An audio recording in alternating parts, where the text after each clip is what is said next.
해외 구매 대행 같은 걸 제가 시작했던 이유는 그 노력의 그 수치가 일정 기간 우리가 그 물통에다가 물을 담아두기 시작하면 순간 이제 임계치점에 차오르게 되면 그다음부터는 내가 요만큼 부으면 요만큼 나오는 구조예요. 네. 거기까지만 조금 버티시면 된다라는 거를 저는 한두 달 해보니까 알겠더라고요. 네네네. 2달 전부터 해외 구매 대행을 시작한 별빛 토킹이라고 합니다. 반갑습니다. 안녕하세요. 네. 실례지만 지금 연세가 어떻게 되시죠? 50대 중반입니다. 근데 이제 구매 대행을 50대 중반 하시는 분들이 진짜 잘 없거든요. 원래 그 전에 어떤 거 하셨어요? 전에는 이제 교육 사업을 좀 했고요. 네네네. 그 다음에 또 개인적인 좀 재활용 사업을 좀 했습니다. 그 제가 듣기로는 이제 구매 대행을 하시기 전에 네. 학업이 엄청 대단하셨다고 들었거든요. 저는 공부 이런 거는 아무리 해도 안 되는데 예전에 어떤 걸 하셨어요? 전에는 이제 언어학 공부 좀 하고요. 전공하고 그 다음에 네. 교육학 공부를 좀 많이 좀 했어요. 그래서 아이들도 많이 가르치고. 네네네. 네. 그러면 뭐 어떤 걸 가르치신 거예요? 근데 뭐 토플, 토익도 가르치고 네네네. 수능도 가르치고. 그러면 실례지만 대학 이런 거는? 대학은 이제 미국에서 펜실베니아 대학 나왔고요.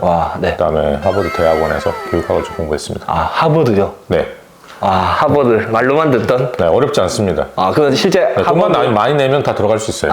근데 펜실베니아 거기도 좀 상위 클래스 아닌가요? 그럼요. 네, 아이빌리그에 들어가는 거죠. 도널드 트럼프 대통령도 거기 출신. 그 다음에 일론 머스크도 네. 그 친구도 거기 출신. 친해질 걸 그랬어요. 엄청 후회됩니다. 되게 영광스러운 게 하버드나 이제 이런 펜실베니아 네. 그쪽 출신 분을 이렇게 같이 앉아 있다는 게 네. 전 되게 영광스러운데. 그런 얘기 많이 들었는데 네네네. 아무것도 없습니다. 근데 원래 보통 이제 하버드 나오고 이렇게 하면 네. 근사하게 이렇게 살 것 같잖아요. 근사하게 살았어요. 맞아요. 네, 네네. 근사하게 살았는데 이제 아무래도 산업 구조가 좀 바뀌고 네. 지금은 이제 교육 시장도 많이 이제 죽었고 사실 뭐 수능 시장이라든지 뭐 이런 데밖에 없다 보니까 그쪽으로 많이 하죠. 네. 놀라운 사실은 학생들은요, 그 사람이 어떤 스펙을 갖고 최고의 스펙을 갖고 있더라도 나이 든 사람은 안 좋아해요. 그렇네요. 그러다 보니까 이제 할 게 없죠. 네, 그러면 그 50 넘어가서 이렇게 구매 대행 이런 걸 시작하게 된 계기 같은 게 있나요? 일단은 진입 장벽이 좀 낮고요. 뭐 특별히 몸을 많이 써서 하는 일을 하는 것도 아니고 첫 번째로 자본이 많이 들어가는 일이 아니기 때문에 제가 선택을 했습니다. 왜냐면 대부분 이제 은퇴를 하신 분들이 제일 먼저 하는 일이 시간 투자와 자본 투자가 들어가야 되는데 실패를 여러 번 겪어야 대부분 거기서 살아남거든요. 근데 그렇게 된다면 자본이라는 건 실패할 때마다 계속 내가 투자했던 자금이 점점 줄어들 것이고 그렇게 되면 결국 한 20, 30년간 벌어왔던 돈을 다 쓰게 되고 그 다음에는 이제 할 수 있는 거라고는 자기 예전의 커리어를 가지고서 이제 새로운 일을 해야 되는데 또 우리나라 또 구조가 일반 기업이라든지 이런 데서는 그런 걸 외국처럼 해주지 못해요.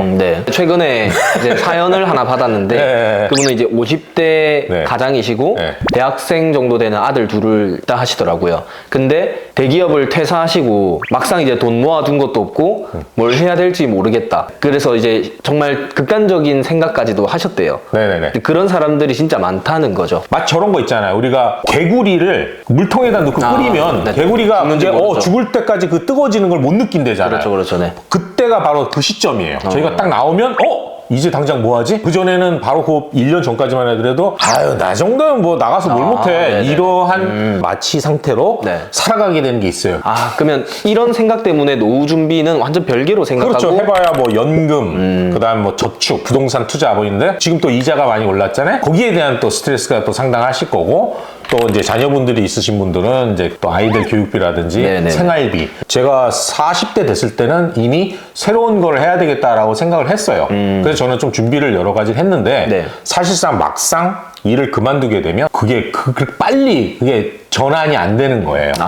회사의 임원급이 된다든지 아니면 이제 회사에서 한 20년, 30년 근속을 하다 보면 역할이 되게 커요. 그러면은 내가 회사에 없으면 안 되는 존재처럼 여기고 이러다 보니까 이게 오히려 반대로 나의 존재를 크게끔 보이게끔 해서 미래를 준비 못하게 하는 진짜 그런 구조적으로 구조적으로 맞아요. 그 제가 챗 GPT에 쳐보니까 50대는 뭘 하는 게 좋을까요? 쳐봤어요. 그랬더니 자신의 취미 생활을 즐기라고 하는데 아니 뭘 돈이 있어야 취미 생활을 하죠. 근데 돈이라는 게 사실 대부분 이제 저희 나이 때는 자산에 묶여 있어요. 현금이 없다라는 거예요. 파이프라인이 전혀 없다 보니까 100만 원이든 200만 원이든 50만 원이든 그게 계속 들어오는 게 되게 중요한 것 같아요. 심리적으로 많이 영향을 미치죠. 그럼요. 그래서 해외 구매 대행 같은 같은 걸 제가 시작했던 이유는 그 노력의 그 수치가 일정 기간 우리가 그 물통에다가 물을 담아두기 시작하면 순간 이제 임계점에 차오르게 되면 그다음부터는 내가 요만큼 부으면 요만큼 나오는 구조예요. 네. 거기까지만 조금 버티시면 된다라는 거를 저는 한두 달 해보니까 알겠더라고요. 네네네. 그래서 통술님이 이제 유튜브에서 했던 이야기나 아니면 뭐 새벽님께서 얘기했던 얘기들이 그냥 열심히만 하면 되는구나라는 게 효과가 있다라는 거를 네. 제가 장담해 드릴 수 있어요. 그러니까 저도 이렇게 돈을 많이 버는 건 아닌데 돈 쓴 거 없잖아요. 네네네.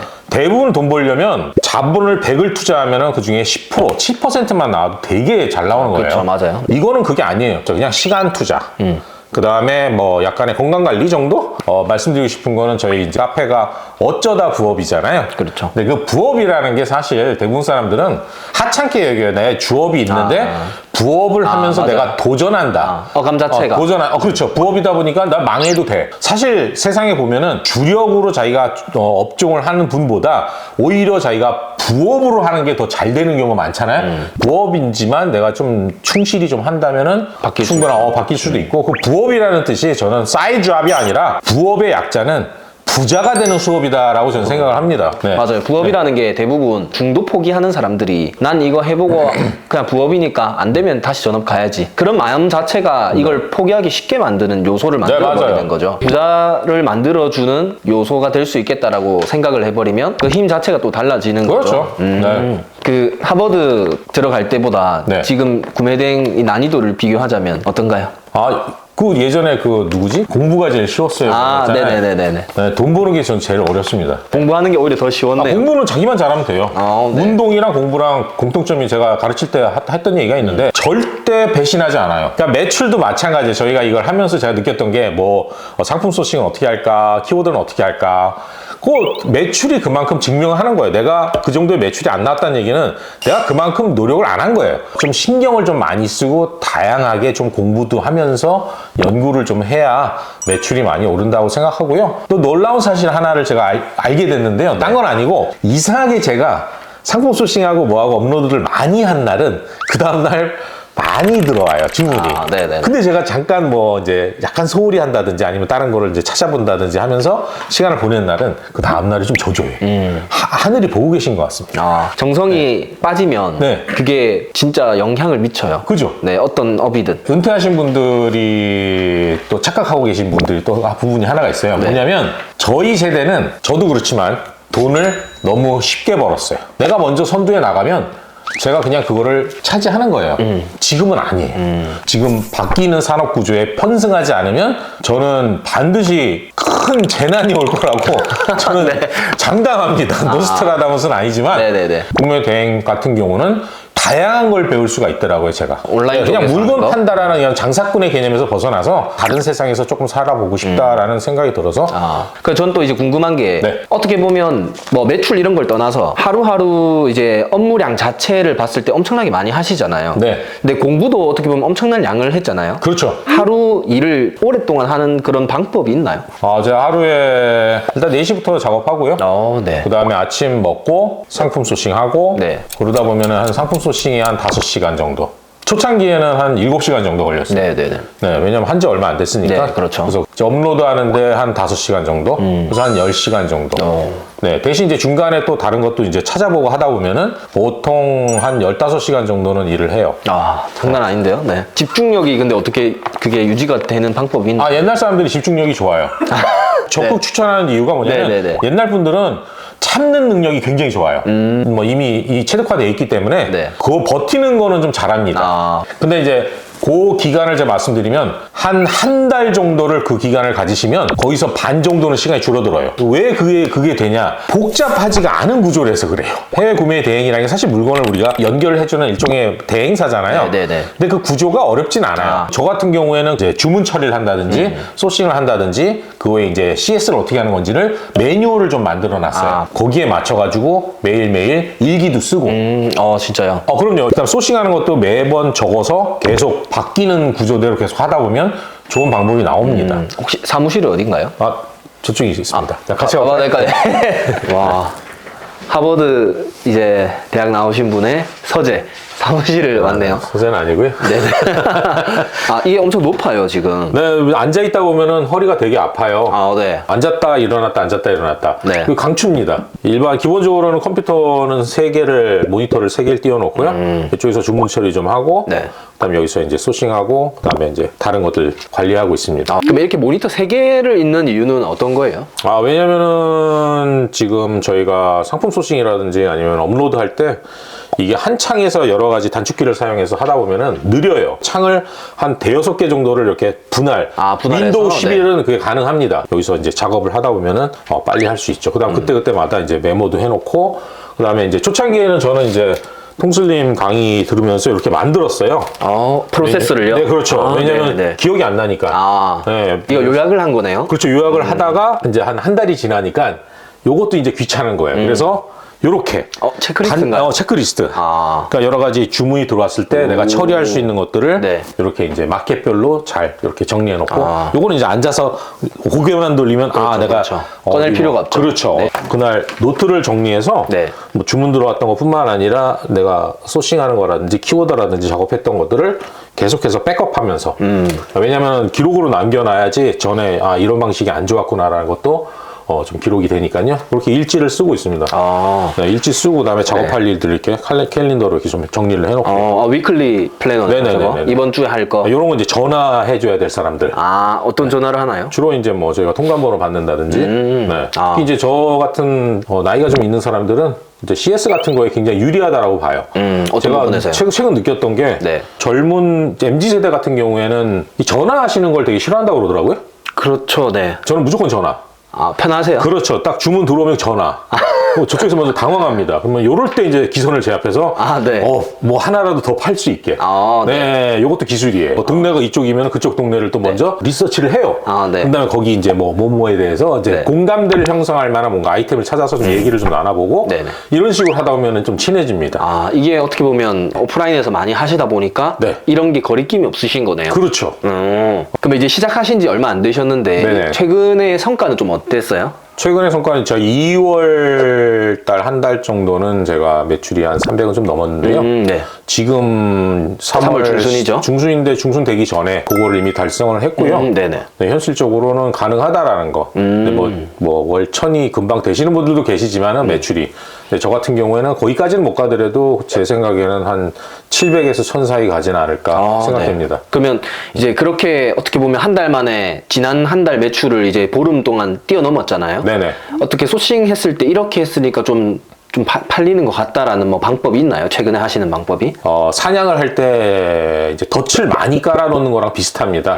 농사를 지을 때 많이 뿌려놓다 보면은 하나는 걸리거든요. 그렇죠. 그 시기가 한 달이라고 보고요. 등록하는 그 개수는 제가 봤을 때 3,000 정도부터, 그때부터는 객단가가 높은 제품들이 많이 팔리는 것 같고요. 작은 것들 여러 개 하는 것보다는 네네. 큰 거를 좀 잡자. 객단가가 낮은 것들이 매출이 1000이 오른 거랑 객단가가 높은 걸 매출이 1000이 오는 거랑은 마진율이 10% 정도 이상 차이 납니다. 그렇죠. 네. 그게 업무량도 엄청난 업무량도 마찬가지고요. 그렇다 보면은 결국은 내가 하는 일은 너무 많은데 신경 쓸 일도 많고 반품도 많고 하는 것보다는 물건을 잘 다듬어서 깔끔하게 오히려 CS에 좀 신경을 쓰면서 그런 부분들은 하는 게 제가 봤을 때는 성공적인 방법이라고 생각해요. 3월 중순 좀 넘어가고 하면 어느 정도 이제 객단가나 마진율 이런 게 평균적으로 나오는 게 있잖아요. 네. 대충 어느 정도 마무리 될 것 같으세요? 그러면 지금 예상 매출은 제가 봤을 때는 한 800 정도고요. 네네네. 그다음에 마진율은 제가 30% 이상은 됩니다.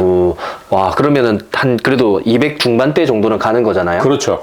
원래 처음에 시작하실 때 이걸 이제 나는 얼마 정도 현금을 벌어 보겠다 이렇게 목표를 잡고 시작하셨나요? 이거 되게 중요한 건데요. 네. 저는 이제 사회초년생도 아니고 저는 뭐 일확천금을 벌겠다라는 것도 아니에요. 네. 그냥 한 300만 원만 있으면 됩니다. 이게 현실적인 금액이에요. 일단은 단기 목표가 달성이 돼야 그 다음 게 성립되는 거지. 그렇죠. 네. 처음부터 나는 뭐 1억을 벌겠어요. 뭐 10억을 벌겠어요. 그거는 말이 안 되는 거예요. 로우볼 전략이라고 해서 젊으신 부부분들은 이제 아이들이랑 공놀이를 많이 하잖아요. 그럼 공 받아라 해서 이렇게 던져줄 게 아니라 굴려주는 것부터 해줘야 되는 방식이에요. 처음부터 목표가 너무 크다 보면은 좌절합니다. 게다가 그렇죠. 굉장히 불안해요. 지금 처음 시작하신 분들 뭐 2달, 석 달, 넉 달 되신 분들은 나 지금까지도 했는데도 주문이 들어오질 않고 있어. 사실 우리가 마라톤 하다 보면은 마라톤 시작하면은 열심히 제일 뛰어나간 애들 있잖아요. 네, 그런 친구들은 1km 지나면 막 다리 문지르고 있더라고요. 아마 구매 대행도 마찬가지라고 봅니다. 근데 그런 것보다는 얼마나 오래 가느냐. 원래 그런 말 있잖아요. 혼자 가면 빨리 가지만 함께 가면 멀리 간다고 해서 멀리 계속해서 이 사업을 통해서 더 많은 큰 사업을 할 수 있도록 같이 함께 열심히 해나갔으면 좋겠습니다. 네. 저희 구독자분들 중에서도 40대, 50대 비율이 20% 되거든요. 네. 그분들에게 어떻게 얘기를 해주실 만한 게 있을까요? 네. 40대, 50대면은 지금 이제 회사 나올 때가 됐거든요. 네. 새로운 거를 시작하기에는 해외 구매 대행이 최고라고 생각하고요. 절대로 수강료가 아깝게 생각한다든지 아니면은 그런 시간을 아깝다고 생각하지 마시고 그만큼 내가 500을 투자했다면 500은 나옵니다. 네. 근데 그 투자금이 크진 않다라는 거죠. 그래서 특히 이제 40, 50대 되신 분들은요. 그동안 뭐 회사 다니시면서 뭐 500에서 1000은 있잖아요. 그 정도는 충분히 써가면서 해도 그 돈은 회수합니다. 1년 내에.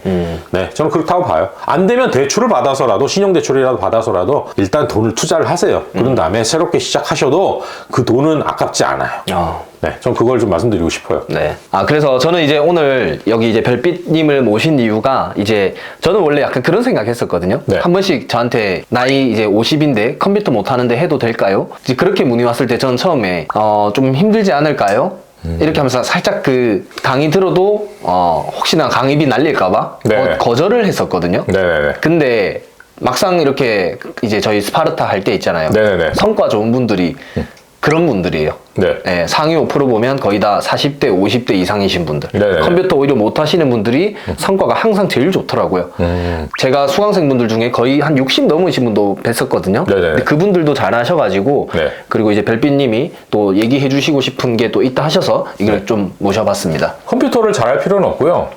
이 구매 대행을 하면서 컴퓨터를 배운다고 생각하시면 되는 거고요. 머리 쓰고 하는 것보다는 묵묵히 그대로 그냥 가르쳐 주는 대로 하는 게 제가 봤을 때는 가장 좋은 방법이라고 생각해요. 그 다음에 나이 드신 분들은 오히려 하라는 대로 하라는 그 시대를 살아왔기 때문에 오히려 더 잘하시는 것 같아요. 그런 것 같아요. 네네네. 그게 맞는 것 같아요. 네. 단순하게, 심플하게 하시니까. 네, 그렇죠. 그게 잘 됐던 네. 거 아닌가? 네, 그런 생각이 드는 거죠. 저도 어떻게 보면 강의를 하면서 생각이 많이 바뀌는 것 같아요. 내가 안 된다고 생각했던 분들이 오히려 최고 성과 내는 거 보면서 저도 생각이 많이 바뀌고 있거든요. 그래서 항상 저도 수강생분들한테도 많이 배우고 계속해서 이렇게 더 발전할 수 있는 것 같아요. 그런 마음으로 하기 때문에. 네, 어쨌든 오늘 이렇게 또 긴 시간 촬영 허락해 주셔서 감사하고 네, 감사합니다. 다음에도 또 기회 되면 한번 출연해 주세요. 네. 미국 가시기 전에요. 네네, 매출 확 늘려서 다시 한번 네. 또 찍도록 하겠습니다. 네, 감사합니다. 네, 감사합니다.